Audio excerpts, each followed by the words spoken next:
Hello everyone, I am so glad that you could join me again. Today is January 2nd, 2024, so let me wish you all a very happy new year.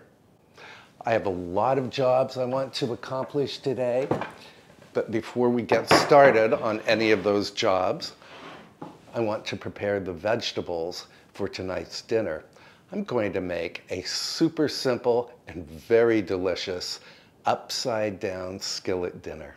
So the vegetables are 1 red bell pepper, which I'm going to dice.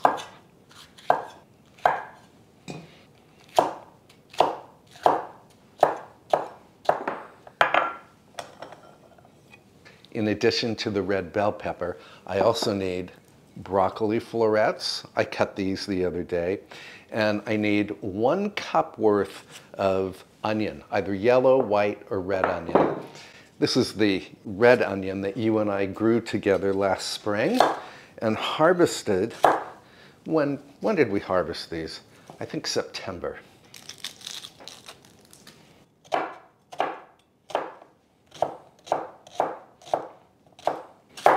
These are very small red onions. That's why I'm using 2 of them. Now, besides de-Christmasing the parlor and the staircase, I'm also going to bring out the bulbs that you and I planted and refrigerated back in early October. They're ready to force now. I think it will be very nice to replace the Christmas decorations with spring flowering bulbs.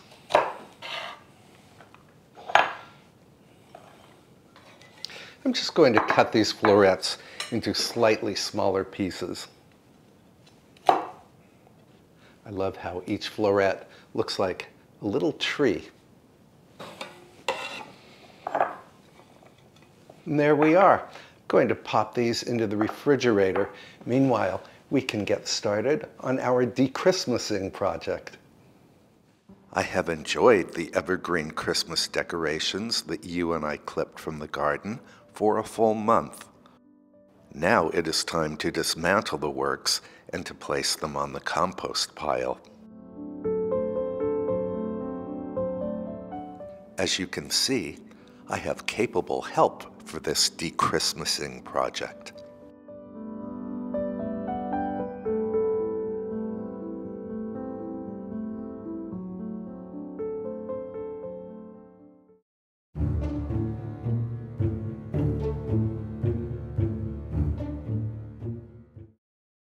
The mantle garland is composed of thuja, Taxus hicksii, and boxwood.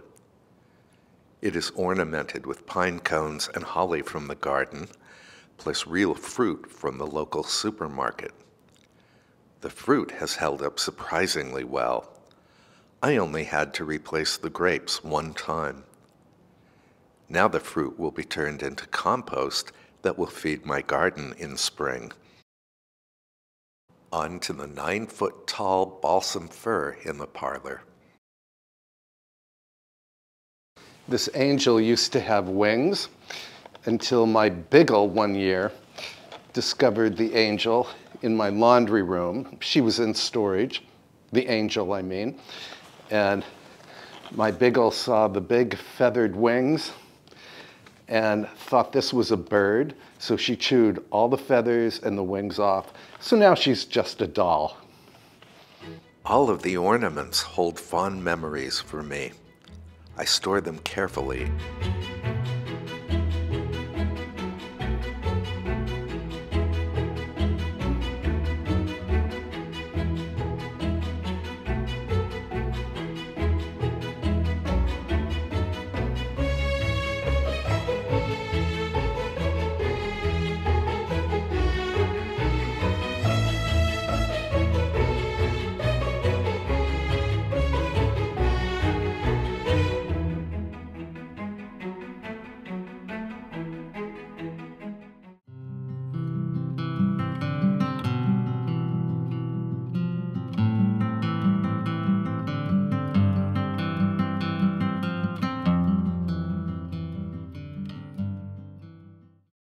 I know that real evergreens make a mess, but I don't care.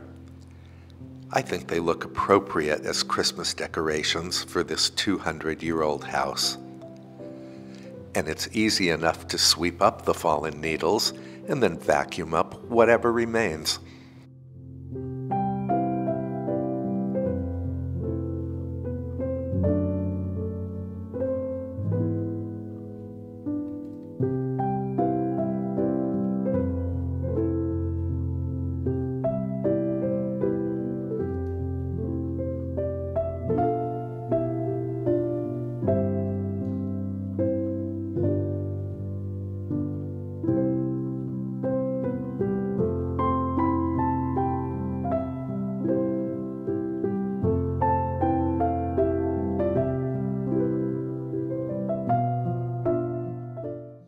It feels so good to have the parlor all cleaned, not to mention the staircase all clean. Now for further beautification, I want to bring out the bulbs that you and I potted and chilled last October. Have a look. These are spring flowering bulbs that require a lengthy chilling period in cold, dark quarters before they can bloom. To provide the cold, dark conditions, I purchased a small, inexpensive refrigerator for them. I can link the refrigerator in the description below if you are interested.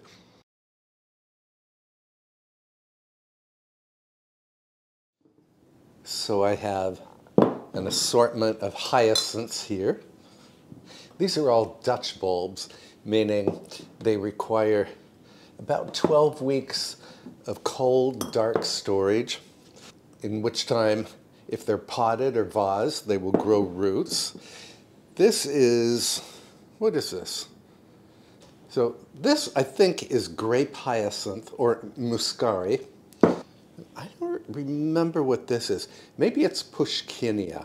I'll have to look this up. We filmed the video when we potted and vased these bulbs. I'll get the name for you later. Now I'm going to clean up my workstation here because I have some tulip bulbs that I put in the refrigerator back in October, but I never got around to potting them, so we're going to do that right now. I'm putting some newspaper down just to make cleanup easier.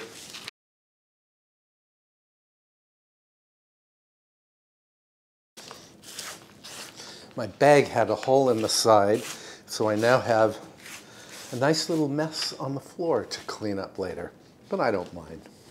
Now my potting mix is extremely dry, and if you tried to add regular water to this, the water would just bead up at the top. So let me show you a trick for how to hydrate dried out potting mix. Add boiling or at least very, very hot water to the mix. This is like making mud pies. And you just mash the soil and the water together. I'm getting a very nice earthy facial right now. The soil has the scent of spring since it is hot and steamy. And that's not a bad smell at all, especially in January. And there, the potting mix is now hydrated. We will be able to water our potted tulips without a problem. I like to cover the drainage hole with a bit of window screen. I find window screen for free at my local hardware store. Whenever anyone has a screen window rescreened, the store always throws out the excess screening material and they just give it away for free. I'm filling the pot roughly halfway full. Here are the bulbs. These are purple flag tulips. I have these blooming in the outdoor garden each May. It would be nice to have them bloom in the house in February. So when you have spring flowering bulbs that you've forced indoors, you can enjoy spring twice per year.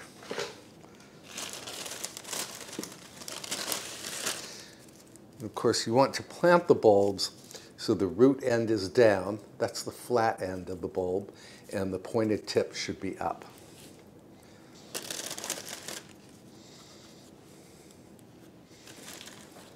And you can really cram these bulbs in a pot.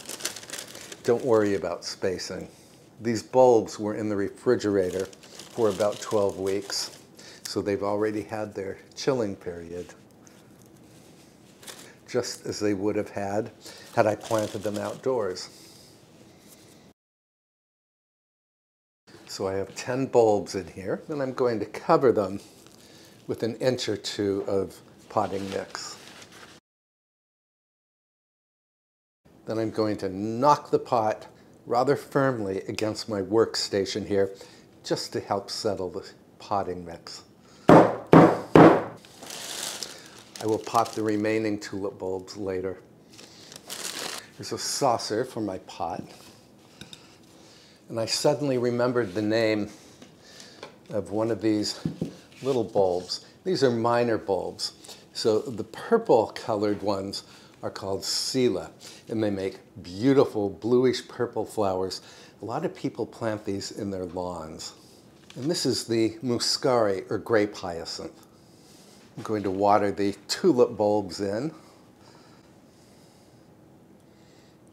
When bulbs are planted in soil or in potting mix, you can save them after they've bloomed, keep them fertilized until the foliage dies back, and then you can plant them outdoors in the autumn garden.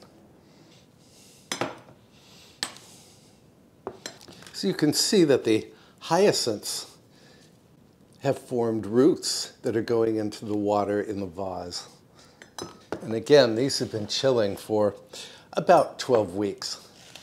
Let's bring this little collection to the window in the upstairs bath.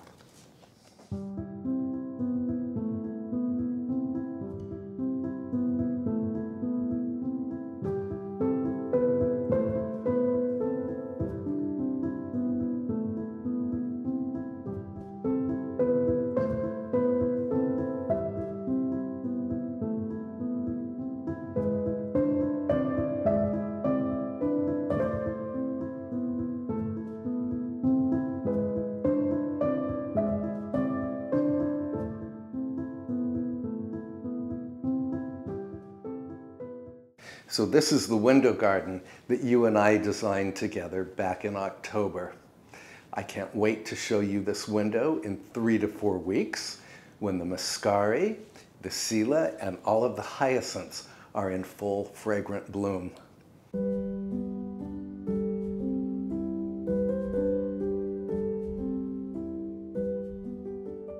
I'm going to clean up my workstation, and then you and I can get cracking on an early dinner.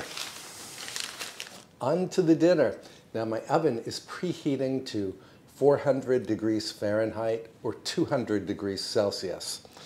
And in addition to the onion and broccoli florets and diced red bell pepper that we prepared earlier today, decided I'm also going to add some pre-cooked bacon.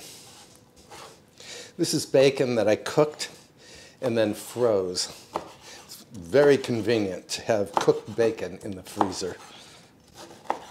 And I'm just dicing it up roughly. So this upside down skillet dinner is nothing more than sauteed vegetables and, if you want it, some meat that is topped with a cornbread mix. And you saute the vegetables, pour the cornbread mix on top, pop the works into the oven, and then you invert so that the cornbread crust is on the bottom. It's really delicious, and as I said earlier, it's so simple to make. Let's head over to the stovetop.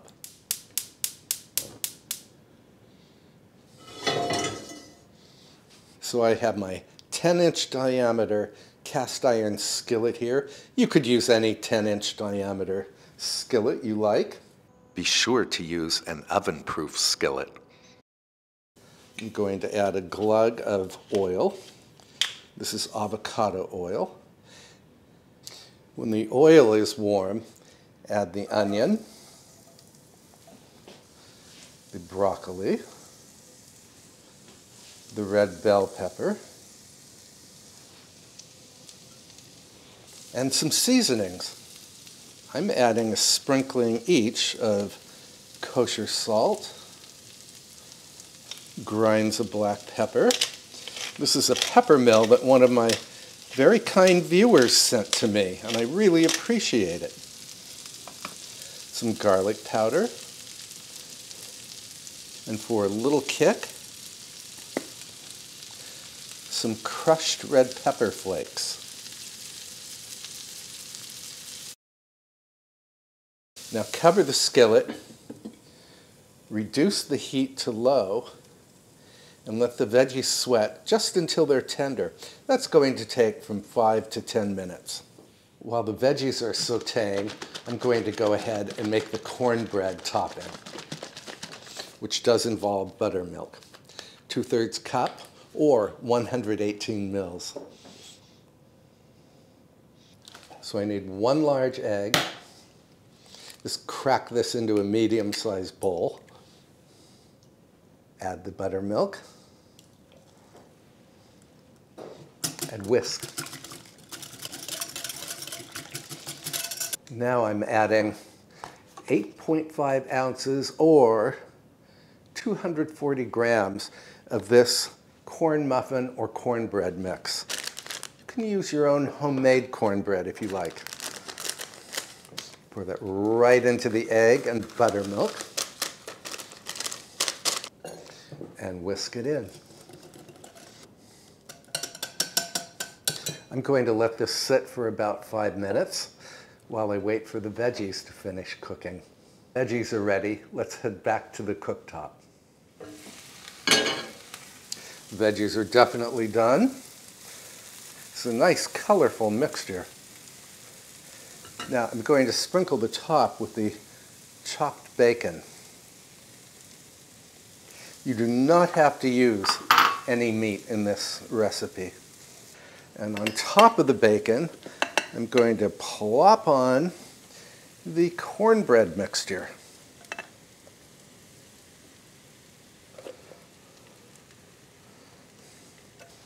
And then smooth it out. You want to make sure it extends to the edge of the skillet.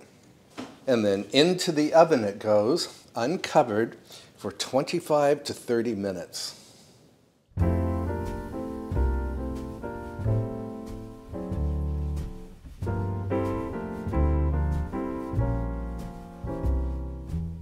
While our upside down dinner is baking in the oven, I'm going to clean up my workstation, and then I'm going to light a fire in the parlor. You can have a nice, comforting fireside dinner.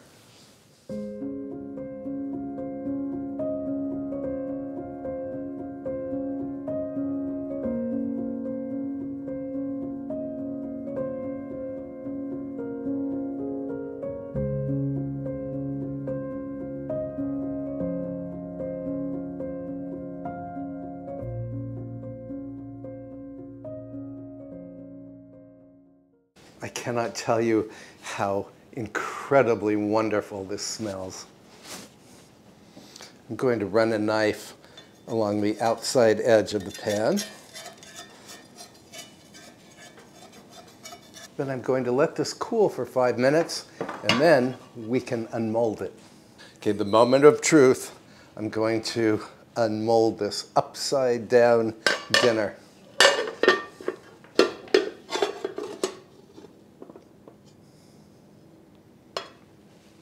It's beautiful. This dinner has a jewel-like topping with the green and the red.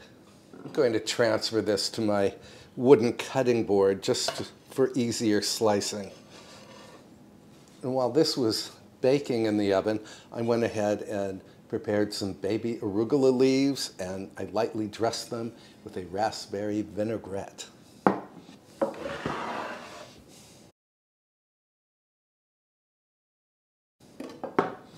This makes 4 very generous servings. I can link the recipe for this dinner in the description below if you are interested. Let's head into the parlor.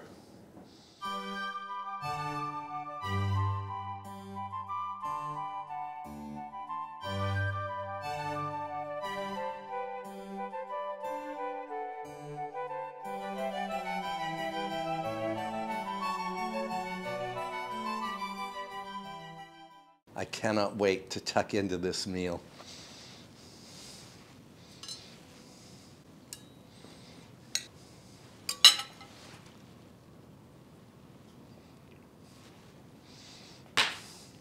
This is so incredibly delicious, my friends.